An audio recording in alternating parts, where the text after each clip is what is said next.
Hello everyone, sejam muito bem-vindos a mais uma aula de língua inglesa. Nós vamos aí começar a entender um pouquinho mais do ING. Tenho certeza que muitas coisas que vocês aprenderam no passado não vão combinar hoje, mas vocês vão entender porque o ING, quando vocês aprenderam, era uma partícula, um sufixo que a gente utilizava junto com o verbo para transmitir a ideia de gerúndio para o nosso idioma. Só que, por incrível que pareça, o termo gerund, que quer dizer gerúndio, ele não está relacionado ao ing usado no verbo. Quando nós usamos para transformar um verbo em gerúndio, em inglês nós chamamos isso de present participle.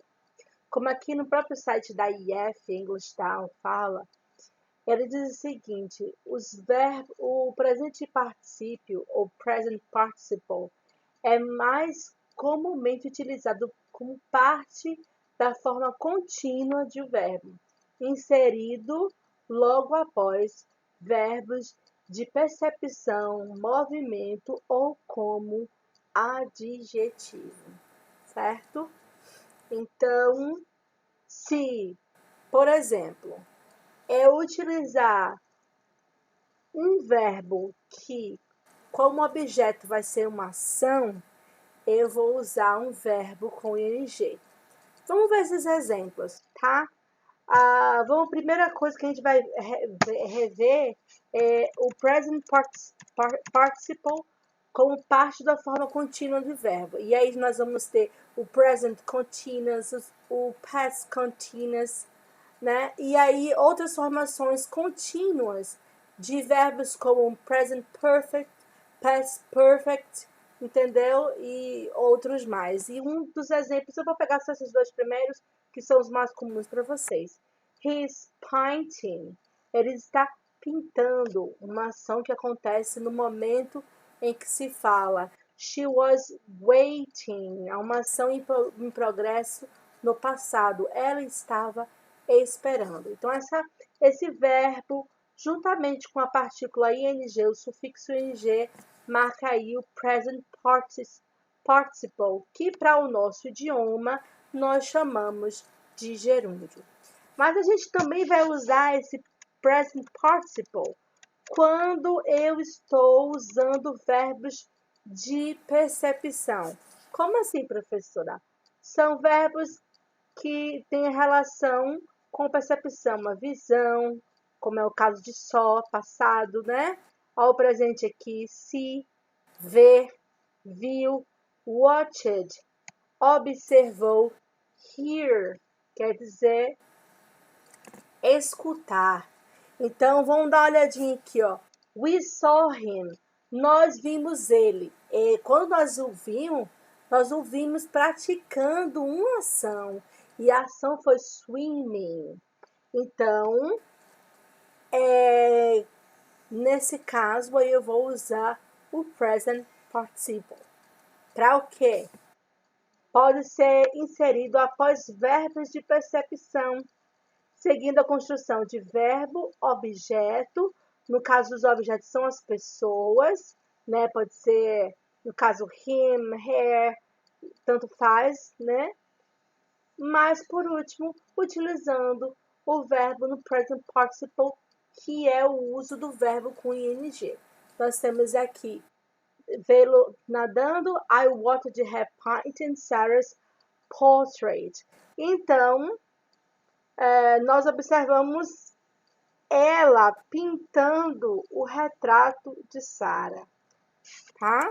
Então, ele serve também para isso, como também quando eu utilizo esse verbo para acompanhar verbos de movimento. Se eu estou fazendo algo e ao mesmo momento outra ação acontece paralelamente, eu vou utilizar o present participle para isso. Por exemplo, she sat looking at the sea.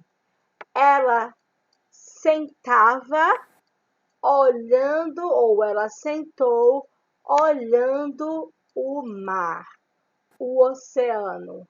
E aí, nós vamos usar. No momento que ela estava sentada, era o momento que ela estava observando, olhando o mar. Beleza? Então, são duas ações acontecendo ao mesmo tempo. E por isso, eu vou usar o present participle. Lembra? Porque o NG ele é indicativo de ação em progresso, tá? Agora, e adjetivo? Sim, adjetivo sim. Que observe só.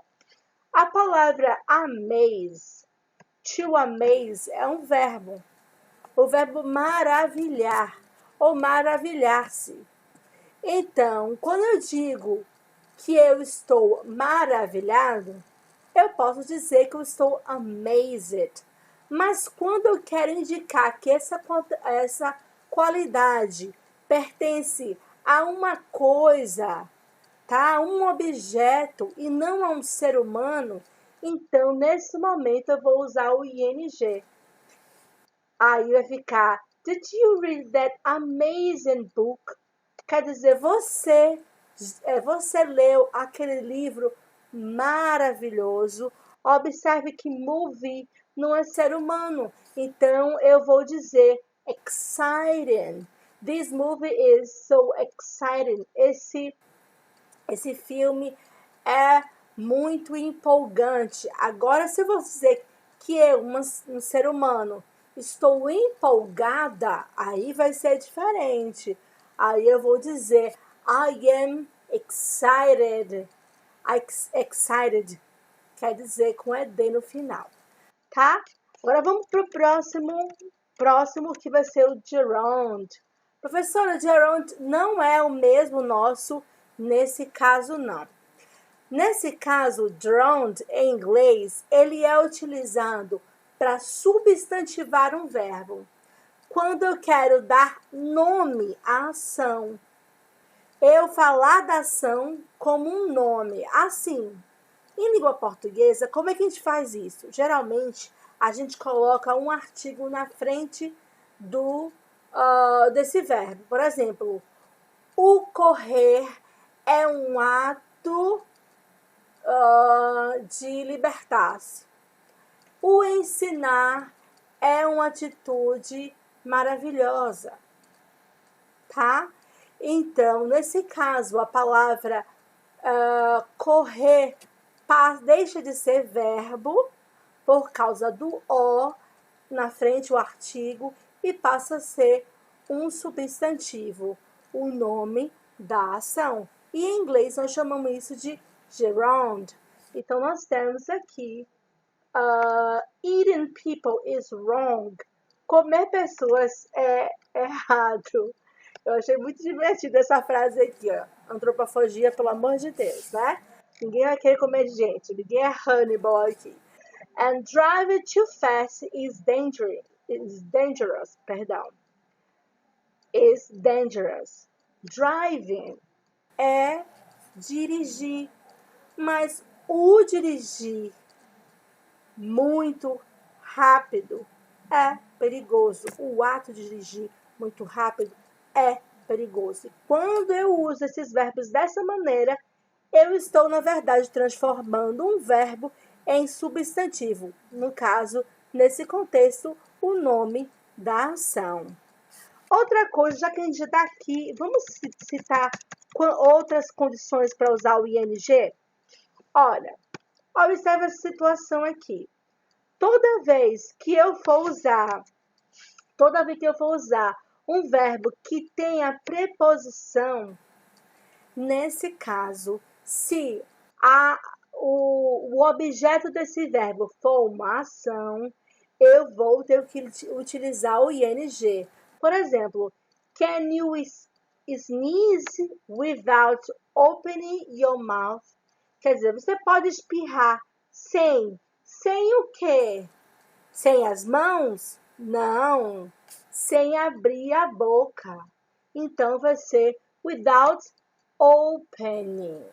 Nesse caso, o verbo deveria ser um objeto, mas como não é um nome, eu vou precisar colocar o ing. então abrir a boca, tá? Outra aqui, ó. O gerúndio após verbos específicos. Por exemplo, like, enjoys, hate, imagine são verbos que automaticamente exigem o uso do gerúndio. Então, olha, eu gosto de I like cooking. Precisa do próximo, se o objeto for um verbo, lembre-se sempre, gente, a nossa frase é composta de sujeito, ação e o objeto da ação. Se o objeto da ação for um verbo, lembre-se de colocar o ing, no caso desses aqui.